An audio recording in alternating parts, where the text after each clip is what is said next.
안녕하십니까. 저는 서울대학교 의과대학의 명예교수로 있는 정현채입니다. 오늘은 이번엔 슬기로운 생로병사 이야기 5번째 시간으로 지난 시간에 이어서 죽음과 관련한 영적인 현상에 대해서 알아보는 2번째 시간을 갖도록 하겠습니다. 자, 이거는 제가 2013년도 계룡산 자연사 박물관에서 이런 강의를 하고 나서 겪었던 경험입니다. 대전 이쪽에 연구소가 많은 관계로 청중의 한 70% 정도는 자연과학 또 공학의 박사학위를 갖고 있는 분들이었고, 이분들이 질문한 내용은 이 사후세계 작동 원리 이런 거였습니다. 그러니까 뭐 많은 분들이 신비관 스베덴보리에 대해서도 이미 알고 있었고, 비슷한 시기에 인문학을 전공한 분들로 이런 죽음학 강의를 할 때 받았던 질문은 아래쪽에 있는 근사체험이라든가 삶의 종말 체험 같이 죽음과 관련한 이런 영적 현상이 과학적으로 증명 가능한가 이런 질문을 했습니다. 그래서 정말 이 청중의 전공 분야에 따라서 질문도 이렇게 달라질 수가 있겠구나 하는 것을 제가 이때 느낀 바가 있습니다.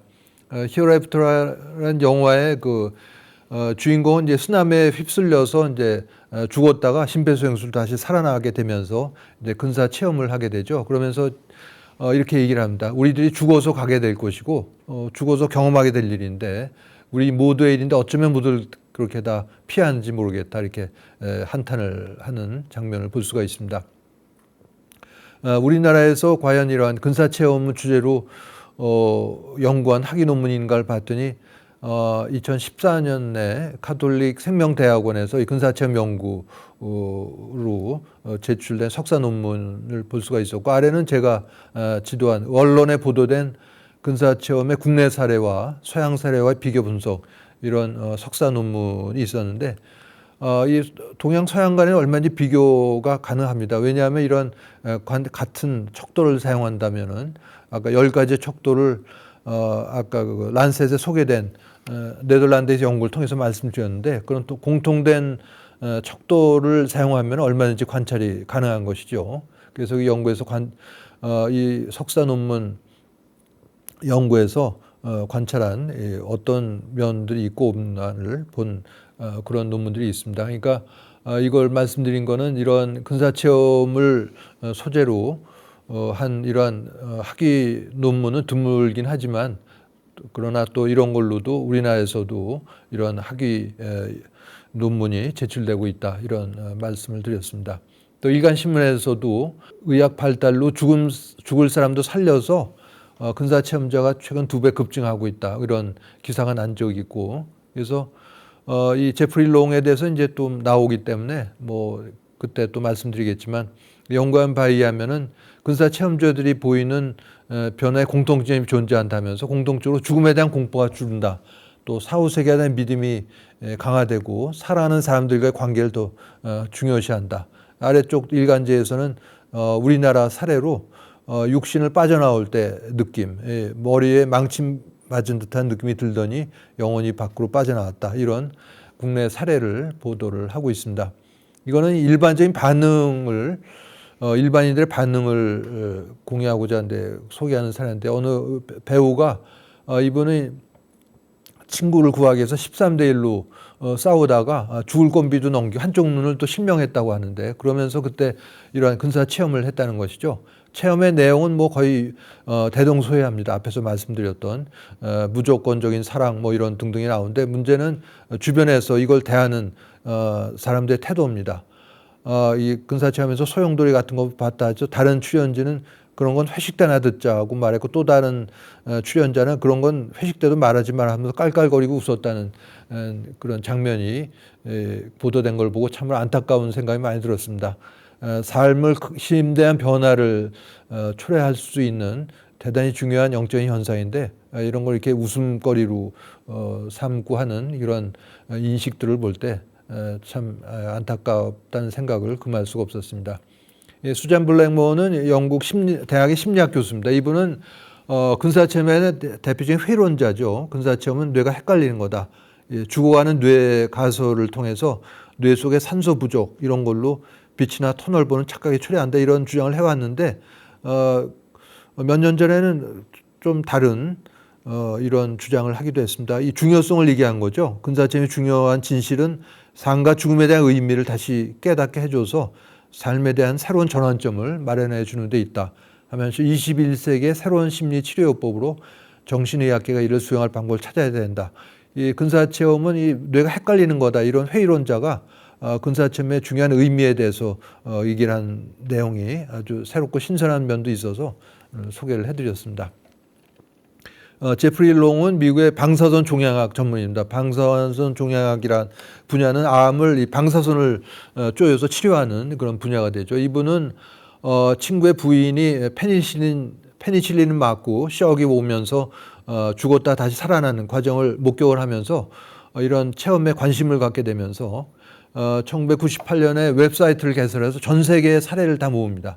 10년간 1,300명 이상의 사례를 모으게 되는데 각 나라마다 언어가 다 다른데 어떻게 했느냐 그런 궁금증이 들 텐데 이 자원봉사자들의 도움을 받아서 이 모든 걸 다 수집을 한 거죠. 우리나라 한글로 기입을 하게 된 그런 그 코너도 있고요. 아랍이라든가 이런 전 세계 사례들을 다 모아서 자원봉사자들의 도움을 받아서 다 번역을 해서 통합을 했습니다. 그래서 이 제프리 롱 같은 경우는 이 근사체험이야말로 사후생의 증거다 이렇게 얘기하면서 몇 가지를 얘기를 하는데 앞에서 나왔던 내용과 비슷하니까 뭐 체위 이탈하고 눈을 볼 수 없는 맹인도 시각장애인도 보게 되고 또 삶을 주마등처럼 회고하게 되고 전 세계적으로 이런 체험이 일관성이 있고 이런 체험자들의 삶에는 극적인 변화가 생긴다 이런 걸로 이거야말로 사후생의 증거다 이렇게 주장을 하는 것이죠. 이 그 주부는 이렇게 자신의 체험을 얘기합니다.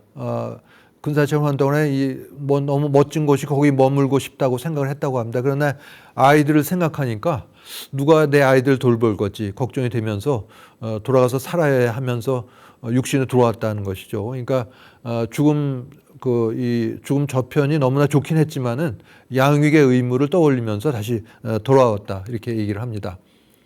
칼베커 교수는 미국 교토대학에서 중국과 관련된 많은 연구를 했고 또 국제적인 상도 받았는데 우리나라에도 여러 차례 와서 이런 강의를 한 적이 있습니다. 2013년 춘천 한림대에서 생사학 인문 한국연구단 국제학술대회를 할 때 온 사진으로 오고 저랑 같이 사진을 찍기도 했는데 죽음의 체험이라는 책이 번역돼서 국내에 소개된 바가 있습니다. 이 칼베커 교수가 쓴 책에 의하면 이 그 체외 이탈을 한다는 것은 요가의 본고장 인도에서는 수천 년부터 알려져 있고 서구에서는 소크라테스 같은 경우는 이미 젊은 시절 이 체외 이탈을 했다고 하고 여러 차례 말씀드린 정신과 의사 칼 구스타프 융은 1940년대 중반에 심근경색 같은 심각한 병을 앓으면서 체외 이탈을 했다고 알려졌습니다.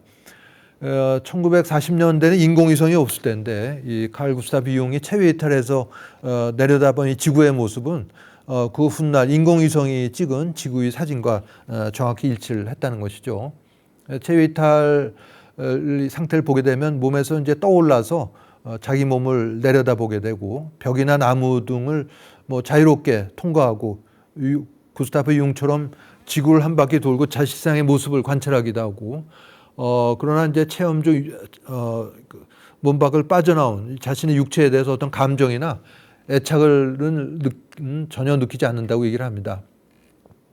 라이놀트 메스너는 독일의 세계적인 산악 등반가입니다. 에베레스트를 무산소 등정을 하기도 하고, 근데 이분이 아주 특이한 연구를 하는데 등반 추락 사고로 살아난 사람들을 대상으로 어떤 일이 있었는지를 조사를 합니다. 뭐 사고 후 사망했다면 뭐 연구할 여지가 없겠지만 생존한 사람들 대상으로 연구를 했더니 이 등반하다가 추락할 경우에는 물에 빠진 거하고 달라서 물에 빠진 경우에는 지푸라기라도 잡으려고 발버둥을 치는데 산을 오르다가 떨어진 경우에는 아무것도 할 수가 있는 게 없기 때문에 마음을 딱 놓고 이 자기를 관찰하는 자가 되면서 자기 몸에서 빠져나와서 떨어지는 자신의 육체를 자기가 바라본다는 거죠. 그러면서 추락 사실에 지배되지 않고 냉정해지고 시간, 공간 감각이 소실된다 이렇게 얘기합니다. 그래서 이 추락했다가 살아난 사람들의 체험에 의하면 불안한 생각도 없었고 아주 태연한 기분으로 자신의 몸이 가파른 설원으로 떨어지는 모습을 보게 된다고 얘기를 합니다. 근사체험의 요소 중에 하나인 자신의 전 생애를 짧은 동안에 수십 년의 삶을 회고하기도 하고 또 땅의 육체가 추락하기 전에 영혼이 빠져나오기 때문에 고통은 없다고 얘기를 하는데 그래서 이 라인홀트 메스너는 이 연구를 조사를 하면서 어느 어머니를 만나게 됩니다. 이 어머니는 아들 둘을 산악 등반 사고로 잃은 어머니인데 어머니를 만나 사실은 땅에 육체가 추락하기 전에 몸에 빠져나오기 때문에 육체적인 고통을 느끼지 않는다 이런 얘기를 해주니까 이 어머니가 크게 위안을 받았다는 그런 그 사례도 소개를 하고 있습니다.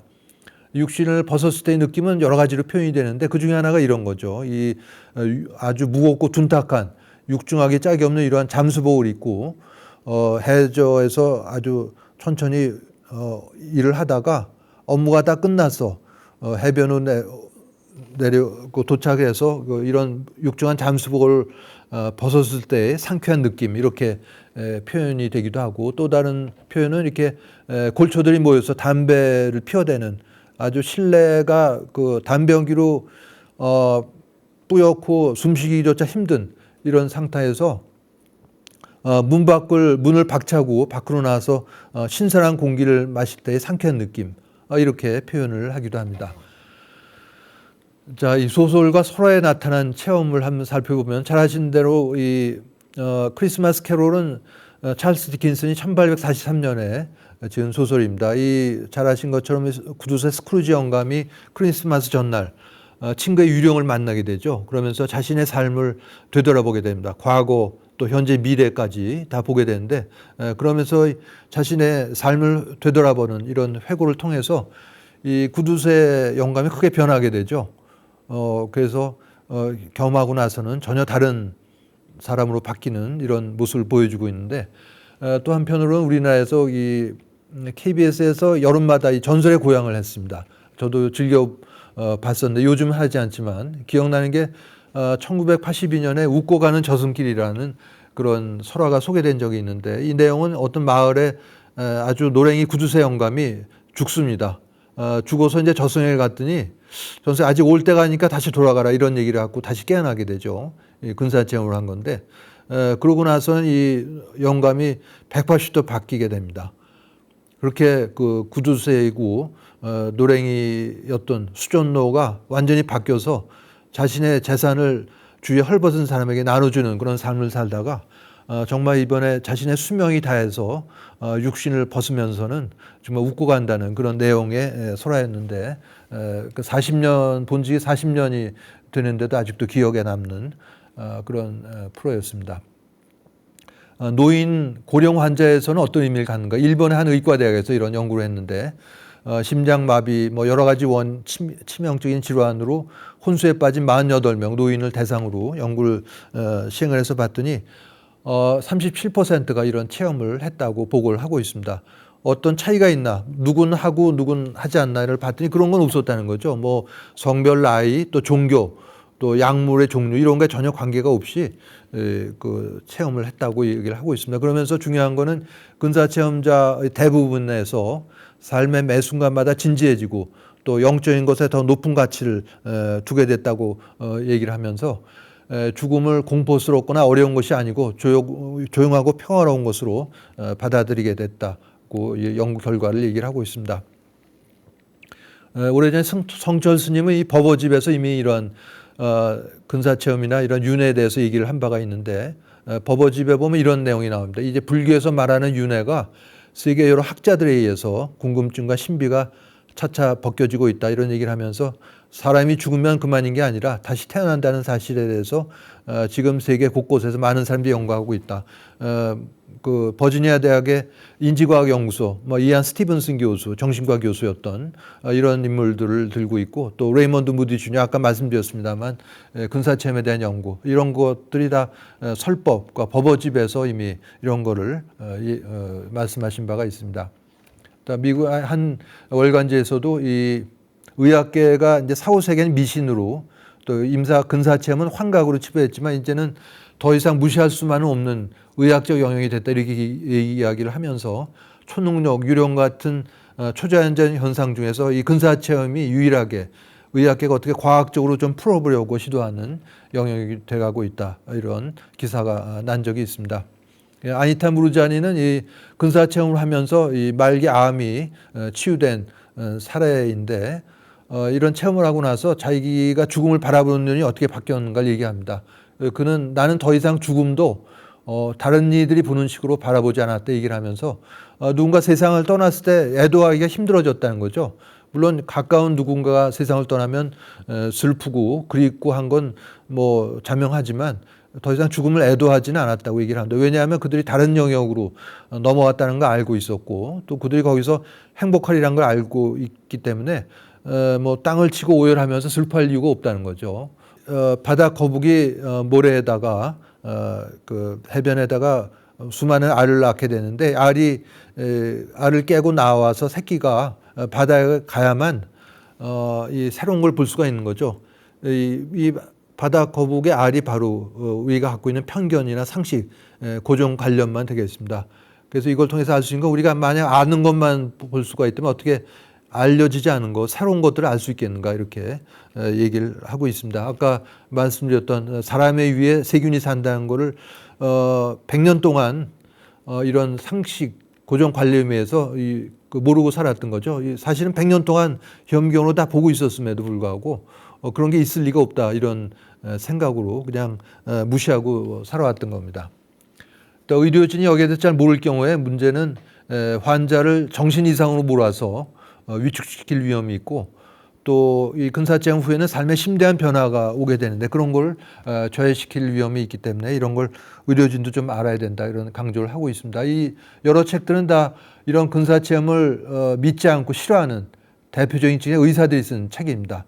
이 레이먼드 무디 주니어가 쓴 다시 산다는 것, 또 여러 차례 소개되었던 큐벌러 로스 박사가 쓴 사후생이란 책, 또 방금 소개드렸던 방사선 종양학 전문의인 제프리 롱의 죽음 후, 또 본인이 이러한 근사체험을 했던 신경외과 전문의인 이븐 알렉산더의 나는 천국을 보다 이런 책들이 다 의사들이 저술한 근사체험에 관한 책입니다. 큐벌러 로스 박사는 생명이 꺼진 인간의 육신을 어떻게 표현했냐면 추운 겨울 내내 입고 있다가 봄이 오니까 더워서 벗어버리게 된 두꺼운 외투 이렇게 인간의 육신을 비유를 하기도 했습니다. 근사체험에 관한 내용은 여기까지 말씀드리고 또 다른 영적인 현상을 알아보기로 하죠. 이 현대인들에게 아이폰이란 스마트폰을 소개함으로써 생활 패턴을 바꾼 분이 애플 컴퓨터의 스티브 잡스입니다. 잡스는 췌장암을 오랫동안 앓다가 2011년도에 세상을 떠났는데 그 전기에 보면은 거의 마지막이 잘 소개가 되고 있습니다. 병상에 누워있던 잡스는 그 아이들 또 아내 로렌을 차례로 오랫동안 바라본 다음에 그들의 어깨너머로 아무도 없는 허공을 오랫동안 바라본 다음에 그가 마지막으로 남긴 말은 이런 감탄사였습니다. 오 와우라는 감탄사 3마디라고 눈을 감았는데 뭘 봤는지는 모릅니다. 아무도. 또 별로 관심들도 없는 것 같고 그가 뭘 봤는지를 알기 위해서 뭐 죽은 잡스의 영혼을 만나서 그때 뭘 봤길래 그렇게 감탄을 했는가 이렇게 물어볼 수밖에 없을 것 같지만 꼭 그렇게 하지 않더라도 죽음과 관련해서 일어난 영적인 현상을 이해함으로써 어렵지 않게 짐작을 할 수가 있습니다. 이건 뭐냐면 임종이 임박한 사람이 눈을 감기 전에 먼저 세상 떠난 가족이나 지인의 마중을 받거나 또는 임종하는 사람이 멀리 떨어진 공간에 있는 지인들 앞에 모습을 나타내기도 하는 이런 현상을 얘기를 합니다. 이걸 연구한 대표적인 분은 영국의 정신과에 있는 피터 패닉 박사인데요. 이분은 간질, 요즘에 뇌전증이라고 부르는 이런 쪽 연구도 많습니다. 그런데 이분은 영국과 스코틀랜드에서 이런 체험을 광범위하게 수집해서 우리나라에서 10여 년 전에 죽음의 기술이라는 제목으로 책이 번역돼서 나온 바가 있습니다. 번역도 매끄럽게 잘 돼 있고 좋은 내용인데 이런 책은 우리나라에서 거의 잘 팔리지가 않죠. 주식이나 재테크, 자기계발서는 많이 사봐도 이런 책들은 거의 사보질 않기 때문에 곧 절판이 되는데 그러나 이제 죽음이라고 하는 게 동서고금을 통해서 공통된 현상이기 때문에 우리나라에서도 하스피스에서 임종자를 많이 보는 실무자들은 아주 잘 알고 있는 내용입니다. 이게 임종자 본인이나 가족들한테 편안한 느낌을 주기 때문에 이걸 마지막 선물 이렇게 부르기도 합니다. 역사적으로는 1926년에 윌리엄 바렛이라는 아일랜드 왕립과학원의 물리학 교수가 있었는데 이분의 부인이 산부인과 의사였습니다. 그런데 그 부인의 하는 환자가 임종 시에 본 어떤 환영에 충격을 받고 이런 걸 조사해서 죽음의 자리에 나타난 환영들, 원 이름은 데스벳 비전이라는 책을 출간을 하게 되는데, 이 뭐냐면 이 건강한 아이를 출산했지만 주인공이 과다출혈로 죽어가게 된 상태였습니다. 그런 상황에서도 상냥한 미소를 띠고 특히 아무도 없는 허공에다 대고 누구랑 얘기를 하고 이런 모양새를 보인 거죠. 그래서 주인공이 물어봅니다. 뭘 보고 있냐 물어봤더니 자기가 본 걸 얘기하는데, 사랑스러운 빛 경이로운 존재들 하면서 오래전에 세상을 떠난 아버지를 본 거죠. 그러면서 내가 온다고 너무 반가워하시네. 여기까지만 보면은 죽을 때가 돼서 머리가 좀 이상해졌나 보다 이렇게 넘길 수 있을 것 같은데, 이 주인공이 좀 이따 좀 당혹스러운 표정을 지으면서 그런데 아버지가 동생과 같이 있어요라는 얘기를 합니다. 이 환자의 동생이 사실은 3주일 전에 먼저 세상을 떠났지만 환자의 몸 상태가 너무 안 좋으니까 가족도 일체 입을 다물고 한마디도 얘기해 주지 않았던 건데, 이 주인공은 자기 임종 임박해서 오래전에 세상을 떠난 아버지하고 불과 3주일 전에 죽었지만 그 누구도 얘기해 주지 않았던 자기 동생의 마중을 받게 된 거죠. 이런 것들이 데스펫 비전, 삶의 종말 체험의 사례입니다.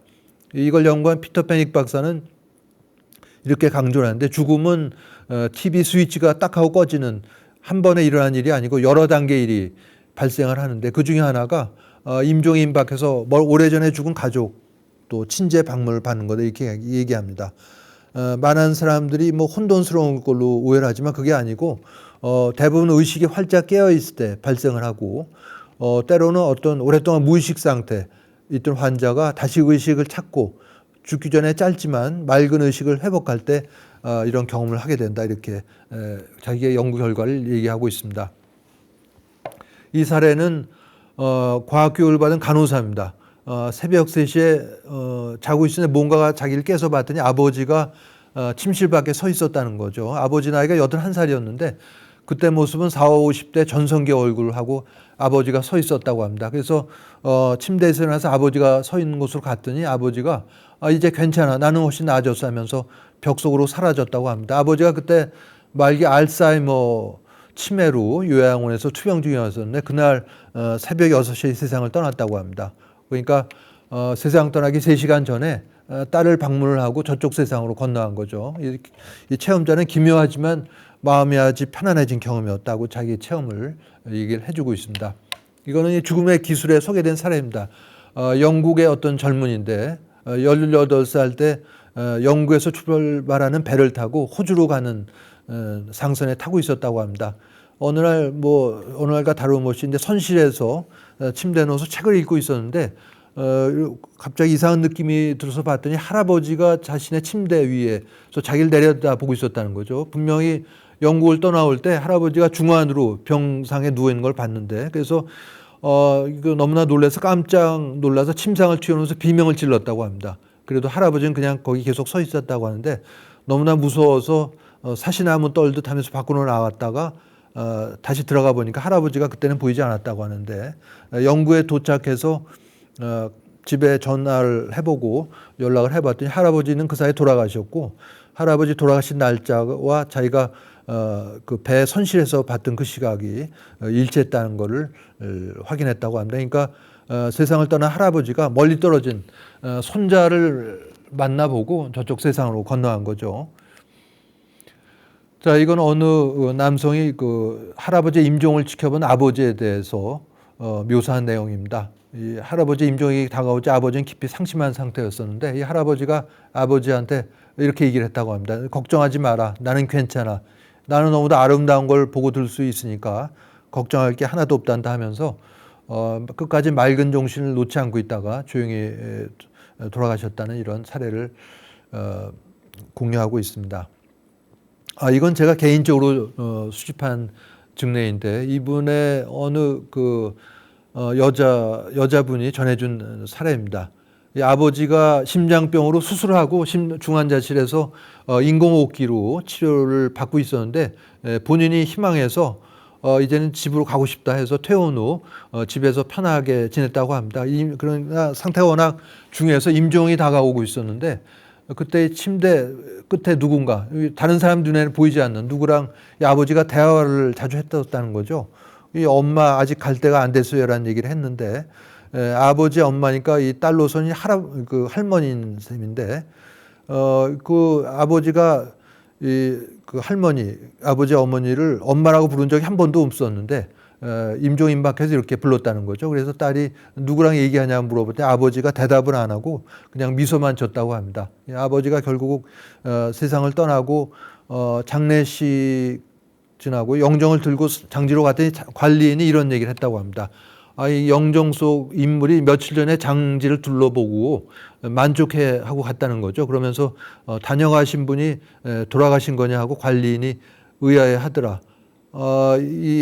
그 사진 속 인물이 장지를 둘러보고 갔다는 그 시각이 아버지가 중환으로 꼼짝없이 병상에 누워있을 시간인데 너무나 이상한 얘기를 해서 이 이야기를 전해준 분도 다른 사람한테 얘기를 하지 않는다고 그랬고 몇 사람한테는 공유한다고 했습니다. 그래서 이걸 갖고 이게 그렇게 희귀하고 뭐 이상한 일도 아니고 동서고금을 통해서 그 수집되고 있는 삶의 종말 체험 사례고 그런 걸 얘기를 해줬지만 이 여성분은 더 이상 너무나 무서워서 더 이상 알고 싶지 않다 하면서 더 이상 소통이 어려웠던 그런 사례입니다. 자, 미국의 어느 양로원에 이 고양이가 크게 소개된 적이 있습니다. 얼룩무늬 고양이인데 2005년부터 여기를 지키고 있다가 양로원에 오고 나서 이 환자들 임종을 지키고 있다는 사연인데 환자의 임종 임박하면 이 고양이가 그 병실에 찾아가서 환자를 유심히 살펴본다고 합니다. 처음에는 굉장히 좀 불길하다고 불길한 걸로 여겼다는 거죠. 왜냐하면 이 고양이가 다녀가고 나서는 한 4시간쯤 있다가 환자가 사망을 하니까 그래서 불길하다고 생각을 했는데 생각을 바꿔보니까 왜냐하면 그 임종임박과 환자를 간병을 하다가 잠깐 자리를 비운 사이에 이 환자가 세상을 떠나는 가족들의 돌봄을 받지 못하고 그냥 혼자 세상을 떠나는 사례가 우리 주변에도 상당히 많이 있습니다. 근데 이걸 놓치지 않으면 임종하는 순간을 놓치지 않는다는 거죠. 근데 어떻게 이 고양이가 이런 걸 알아맞힐까? 이 여러 가지 추측들이 있습니다. 이 죽음 임박한 환자가에서 나오는 어떤 특이한 냄새 같은 걸 감지하는가? 이런 몇 안 되는 추측들이 있지만 제가 보기에는 이거는 아마 그 임종 임박한 환자의 먼저 죽은 가족이나 지인이 마중을 나오기 때문에 이 반려동물들은 사람이 보지 못하고 듣지 못한 거를 보고 듣고 할 수 있기 때문에 그런 걸 거라고 저는 생각을 하고 있습니다. 왜냐하면 인간의 오감만으로 감지가 불가능한 일들이 너무나 많기 때문이죠. 우리 주변의 동물들 보면은 인간에 비해서 놀라울 만큼 뛰어난 오감을 가지고 있고 또 인간과는 전혀 다른 방식으로 감각을 발휘하는 사례들이 너무나 많고 그걸 잘 알고 있습니다. 예를 들어서 사람이 들을 수 있는 소리는 진동수가 20에서 2만 헤르츠, 그 사이만 듣지 그걸 벗어나거나 그 아래는 듣질 못하지만 동물들은 들을 수가 있는 거죠. 개를 부르는 호루라기 같은 걸 하면 사람은 잘 못 들어도 개는 그걸 듣고 거기에 반응을 할 수가 있습니다. 자, 우리나라 토종계 그 삽살개가 있는데요. 삽살이란 말 자체가 귀신을 쫓는다는 그런 내용이라고 합니다. 그래서 민간에 전해놓은 내력에 의하면 삽살개가 있는 곳에는 귀신도 얼씬 못한다. 이런 내용이 전해져 내려오면서 특히 그 제사를 지내는 집에서는 특히 삽살개를 키우고 있을 경우에는 청삽살 같은 걸 멀리 보내버린다는 거죠. 조상 귀신이 오는 걸 이 삽살이 방해할 수가 있기 때문에 그런 믿음에서 이런 행동을 취한다고 합니다. 자, 우리나라에서 이 하스피스에서 많은 환자들 임종을 지켜본 간호사 최하숙 선생이 쓴 책에도 이런 우리나라 사례가 소개가 되고 있습니다. 많은 환자가 임종기에 들어서면 죽을 때가 되면 거의 대부분 이런 얘기를 한다는 거죠. 이미 돌아가신 동네 어른이 병실 문 앞에 와 있다. 또 오래전에 죽은 친지가 병실 의자에 와 있다 하면서 임종 임박한 환자가 현재 자신이 속한 세상, 이승과 꼭 가게 될 저 세상, 저승을 동시에 함께 볼 수 있는 것 같다. 이런 얘기를 합니다. 그러면서 자기랑 이야기하다가 갑자기 아무도 없는 호응을 응시하면서 간호사 눈에는 보이지 않는 누구랑 얘기를 하는데 그럴 때 보면 누구랑 얘기하다가 다시 이 세계로 돌아와 자기랑 얘기를 계속할 때 보면 아까 얘기가 끊어진 부분부터 정확하게 다시 얘기 시작한다는 것이죠. 환자가 정신이 혼미하거나 헷갈린 상태라면은 뭐 이런 끊어진 부분부터 정확하게 다시 이야기를 하거나 그럴 일이 없을 텐데 의식이 명료한 상태에서 체험하는 그런 거라는 걸 알 수가 있습니다. 이런 걸 잘 알고 활용한 사례입니다. 10년에 저도 공조자로 참여했던 한국인의 웰다잉 가이드라인이라는 책을 다 이런 내용을 자세히 기록을 해놨는데 주인공은 41살 영문학을 전공한 분입니다. 어머니가 임종을 앞두고 있었는데 이상하게 허공에다 대고 누구랑 얘기를 하는 이런 모양새를 보였다고 합니다.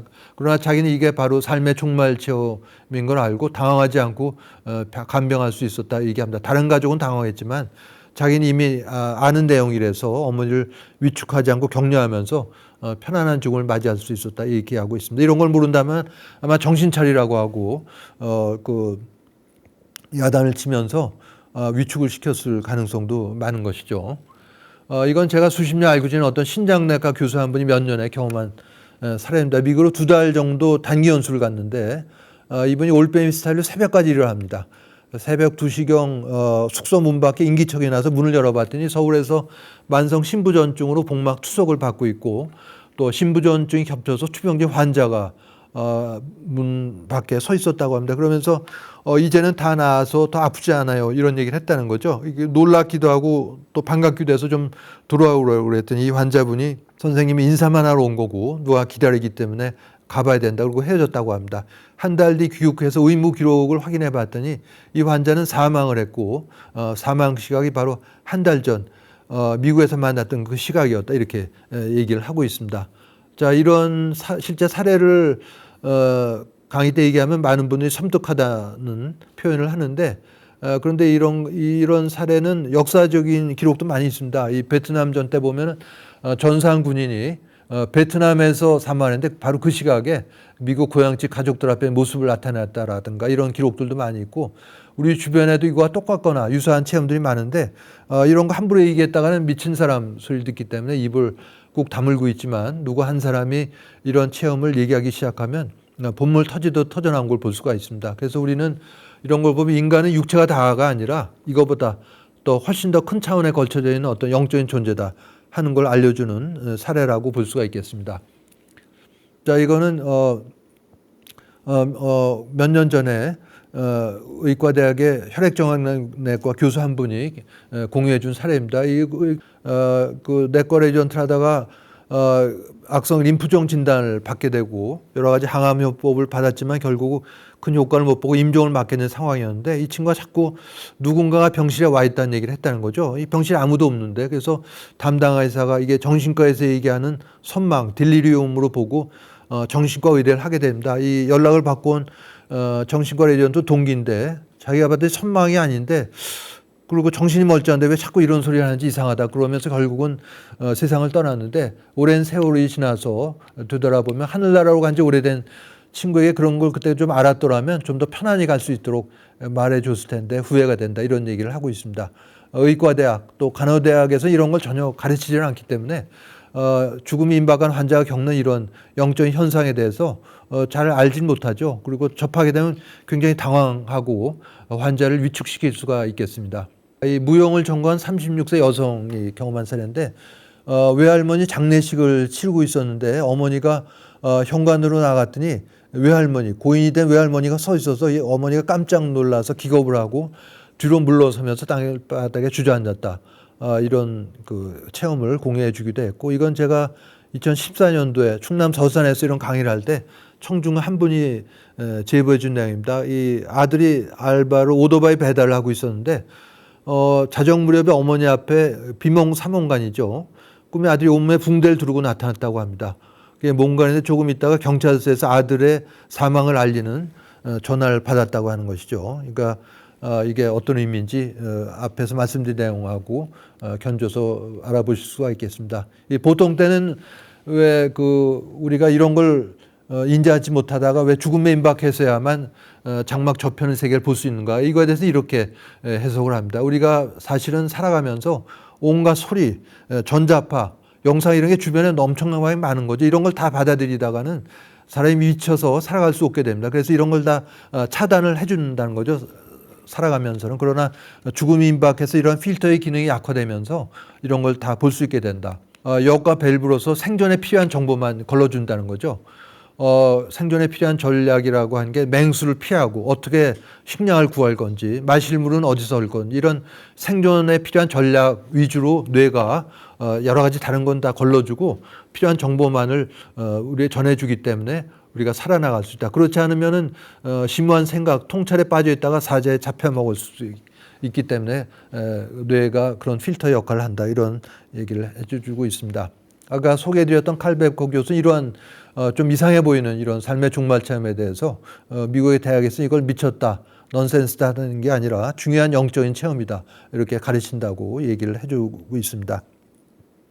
자, 우리말 속담에 장님이 코끼리 더듬는 듯하다 이런 표현이 있는데 이게 바로 그런 표현이죠. 죽음이 바로 그런 대표적인 예라고 볼 수가 있겠습니다. 그러나 한 명이 아니라 여러 명이 모여서 더듬고 정보를 교환한다면 훨씬 더 잘할 수 있고 파악을 하게 되는 것이죠. 그게 바로 심폐소생술 발전으로 인해서 이제는 전 세계적으로 수천 건 이상의 사례가 축적된 근사체험 연구, 삶의 종말체험 이런 것들이 되고 과거 같으면 이게 아는 사람 통해서만 공유가 됐을 텐데 이제는 인터넷을 통해서 정보를 공유하는 시대에 살고 있기 때문에 이게 어느 한 지역에서 일어난 사건도 전 세계적으로 퍼져나갈 수 있는 그런 기회가 됐다. 얘기할 수가 있겠습니다.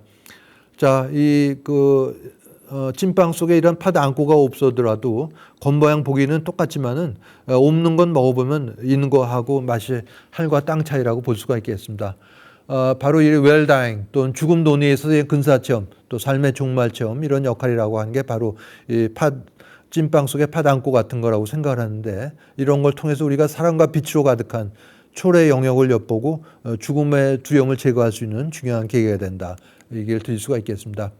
큐블러-로스 박사는 생전에 죽음에 관한 강의를 700회를 했다고 하는데 이 강의 때마다 이런 근사체험을 얘기하면 동료들이 다 도저히 못 믿겠다 이런 반응을 보였다고 합니다. 그럴 때마다 로스 박사는 난 별로 개의치 않다. 당신도 죽을 때 다 알게 된다. 이런 이렇게 대답을 했다는 거죠. 저도 뭐 이런 비슷한 반응을 받습니다. 선배, 후배, 동료 의사들한테 이런 그 질문을 많이 받는데 안타까운 건 죽을 때나 돼서 아는 것보다 살아있을 때 이런 걸 알고 이해한다면은 자신의 삶뿐만이 아니라 주변에도 아주 좋은 영향을 끼칠 수가 있을 텐데 그런 걸 무시하고 살아간다는 게 굉장히 안타까운 것이죠. 이 근사체험을 비롯한 죽음 관련 책을 병실에 비치해 놓고 입원 환자들에게 이거를 권장을 해봤더니 어떤 일이 일어난가를 어떤 정신과 의사가 자신의 체험을 소개해 줬습니다. 그래서 이런 책을 읽게 되면은 책을 물론 읽을 수 있는 사람들이겠죠. 삶과 죽음에 대한 확실한 오리엔테이션이 생기면서 좀 더 근본적으로 희망적으로 된다는 거죠. 그러면서 자기가 처한 병의 현실을 받아들이는 것도 한결 수월해지는 걸 자주 경험한다. 이런 얘기를 그 정신과 전문의 김자성 선생이 저에게 얘기해 준 바가 있습니다. 아까 소개해드렸던 케네스 린 교수는 대학에서 30년 동안 이 근사체험을 가르쳤는데 이걸 가르쳤더니 직접 체험을 안 하더라도 간접 체험이죠. 강의를 듣거나 뭐 책을 읽거나 해서 간접 체험을 하더라도 체험자를 닮아가더라. 다른 사람에 대한 공감, 이해가 커지고 인생의 목적을 이해하고 일상생에 대한 아주 사소한 거, 감사한 마음이 커지더라. 이런 체험을 얘기하고 있습니다. 그래서 이러한 근사체험이 다른 사람에게 사랑 또 친절을 퍼뜨리는 바이러스 같은 역할을 하는 게 아닌가 이렇게 이야기를 하고 있습니다. 넷플릭스에 작년 1월부터 서바이빙 데스라는 6부작 시리즈가 방영되고 있는데 1부가 말씀드리고 있는 근사체험에 관한 내용이고 4부, 5부가 바로 삶의 종말체험 같은 이런 현상입니다. 그래서 이 넷플릭스를 구독하신 분들은 꼭 한번 보시기를 추천해 드립니다. 2015년에 미국 애리조나 투싼에서 국제적으로 명망인 학자들이 모여서 이런 선언을 합니다. 모임의 목적도 얘기하고 있는데요. 우리가 죽을 때 무슨 일이 일어나는지를 좀 알아보고 이를 임종기, 죽음이 임박한 환자가 품위 있는 죽음을 맞도록 자비롭고 인도적인 돌봄에 적용하고자 하는 게 이 모임의 목적이라고 이렇게 밝히고 있습니다. 그러면서 11개의 선언문을 발표를 하는데 기니까 이걸 의역해서 요약하면 이렇게 됩니다. 우리의 의식은 뇌 같은 특정한 곳이나 특정한 시간에 한정되지 않고 육체의 죽음 뒤에도 계속 존재한다. 다시 말해서 의식의 독립선언, 뇌로부터의 독립선언 이렇게 부를 수가 있겠습니다.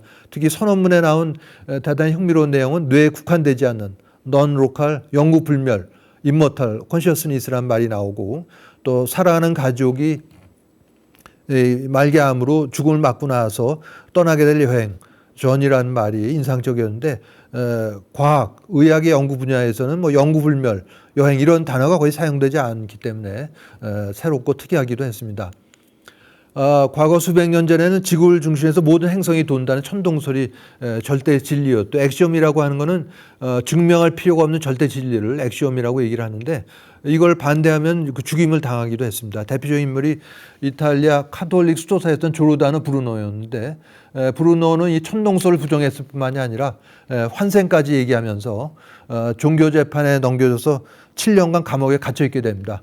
그동안 의견을 철회하라는 회를 받았지만은 자신의 그 주장을 굽히지 않고 있다가 1600년 2월 17일 날 바티칸 광장에서 화형당해 죽음을 맞게 되죠. 이 선언에 참여한 과학자들 보면 미국뿐만이 아니라 유럽 또 아시아로부터 온 많은 과학자들입니다. 생물학, 신경과학, 심리학, 정신과학 또 환자 임종에 경험이 많은 임상 의사들이 참여를 했고, 이들은 한결같이 5가지의 아래에 있는 근거 중심의 학문이 바탕이 됐다고 얘기를 합니다. 첫 번째가 오늘 소개해드렸던 근사체험, 두 번째가 삶의 종말체험, 세 번째는 사후통신, 네 번째 영매에 대한 연구, 다섯 번째가 어린이들의 기억을 통한 전생 연구, 이 3, 4, 5번은 이어지는 강의에서 또 말씀드릴 거기 때문에 특히 근거가 중심이 된 이런 학문이 이런 선언을 한 배경이 됐다고 밝히고 있습니다. 샤르댕 신부는 본인이 고생물학, 지질학을 전공한 과학자였었는데, 샤르댕 신부가 남긴 말은 우리는 영적인 체험을 한 인간이 아니라 우리 모두가 다 영적인 존재인데 지금 인간이 된 체험을 하고 있다, 이런 말을 한 바가 있습니다. 내가 영적인 존재면 이웃집 사람도 영적인 존재일 것이고, 음식점의 종업원도 다 고귀한 영적인 존재죠. 이런 걸 안다면 소위 말하는 갑질 그런 걸 함부로 할 수는 없겠습니다. 자, 이건 제가 10여 년 전에 가난 말기를 임종임박한 남편을 간병하고 있는 어떤 여자분하고 남동생이 위해서 강의를 한 적이 있습니다. 청중이 2명 강의였었는데, 이분은 여보 제발 죽지 말고 저를 떠나지 마세요 하고 남편을 붙들고 있었는데, 이런 강의를 듣고 나서는, 오늘 같은 강의를 듣고 나서는 생각이 바뀌어서 여보 내 걱정 말고 아프지 않은 것으로 어서 가세요 이렇게 얘기했다고 합니다. 그랬더니 이 말을 듣고 고통으로 일그러졌던 남편 얼굴이 편안해지면서 바로 떠나가더라. 또 임종임박한 남편이 아무도 못 듣는 아주 좋은 음악 소리가 들린다고 그랬고, 먼저 세상 떠난 지인이 병실에 문 앞에 와 있다면서 굉장히 불안해하는 눈치였는데, 이런 걸 몰랐다면 아마 정신 차리라고 하고 면박을 줬을 텐데, 이런 걸 알기 때문에 마중을 하러 온 거니까 불안해하지 말고 편안하게 받아들여라 이렇게 위로를 하면서 격려를 하면서 편안한 죽음을 맞이할 수 있었다고 장례식 지나고 한 달 지나서 만났을 때 얘기를 해줬습니다. 자, 이제 마지막 슬라이드로 이제 넘어갈 텐데요. 죽음과 관련해서 일어난 중요한 영적인 현상이 근사체험, 삶의 종말체험 보면 죽음이 꽉 막힌 벽으로 소멸하는 게 아니라 이런 문으로 옮겨갑니다 하는 걸 아마 어느 정도 충분히 이해를 하셨을 거라고 봅니다. 이건 어느 경우에 도움이 된가? 첫 번째는 말기 암 환자죠. 죽음이 임박한 말기 환자가 죽음에 대한 불안과 공포의 가장 큰 원인은 자기가 죽어서 소멸한다는 겁니다. 자기의 존재와 자기의 존재를 받쳐주는 모든 게 다 없어진다는 데서 오는 건데, 그게 아니란 걸 알려주기 때문에 죽음에 대한 불안과 공포를 덜어줄 수 있는 중요한 계기가 된다. 특히 임종임박한 환자한테 이런 근사체험에 관한 내용을 알려준 것만으로도 큰 도움을 받을 수가 있습니다. 두 번째는 자살 문제죠. 이 자살은 나중에 자살에 관한 담론에서 말씀드리겠지만, 그 젊은 층, 나이 든 사람이 이렇게 자살하는 가장 큰 원인은 죽어서 끝이라는 생각을 갖고 있기 때문에 자살을 시도를 하게 됩니다. 그러나 죽음이 끝이 아니란 걸 알려준 게 중요한 게, 이 죽어서 끝이라면은 뭐 어려운 상황이 다 없어지겠지만 그게 아니라 자신을 자살로 몰고 어려운 상황을 그대로 가져가는 거죠. 또 육체가 있어야만 이 어려운 상황을 해결하기 위해서 당사자들과 싸운다든가 또 대화를 통해서 해결할 텐데, 어려운 상황은 그대로 가져가고 또 해결동은 없어져 버리는, 또 난감한 상황에 빠진다, 이런 걸 얘기를 해줘야만 효과적인 자살 예방이 이루어질 수가 있겠습니다. 세 번째는 사별 문제입니다. 우리는 부모, 형제, 배우자, 자식과 영원히 살 것처럼 살아가지만 어느 시점에 이르면은 먼저 떠나가기도 하고 떠나보내면서 사별을 하게 되죠. 사랑하는 가족과 사별하게 되면은 슬픔에 빠지는 건 뭐 자연스러운 일입니다. 그러나 몇 년이 지났는데도 아직도 깊은 슬픔에 빠져서 식음을 전폐하고 지낸다든가 이런 거는 바람직한 일이 아니고 또 세상을 떠난 고인이 바라는 일도 아닐 겁니다. 이런 경우에 죽음으로써 육체는 없어졌더라도 육체를 움직이던 영혼불멸의 자아는 소멸한 게 아니고 그냥 옮겨간 것뿐이다, 이런 얘기를 해줌으로써, 이런 앓음을 공유함으로써 기쁜 슬픔에서 빠져나올 수 있는 중요한 계기가 될 수가 있겠습니다. 그래서 특히 임종이 임박한 환자들, 말기암 등으로 가족들에게는 어떻게 하면 좋겠는가, 이런 질문을 많이 받는데, 지금 말씀드린 근사체험, 삶의 종말체험, 이런 거를 내용을 알려주고 옆에서 책을 읽어주는 것만으로도 큰 죽음에 대한 불안과 공포를 덜어주는 큰 도움을 받을 수가 있습니다. 장시간 강의를 들어주시느라고 대단히 수고 많으셨습니다. 네, 감사합니다.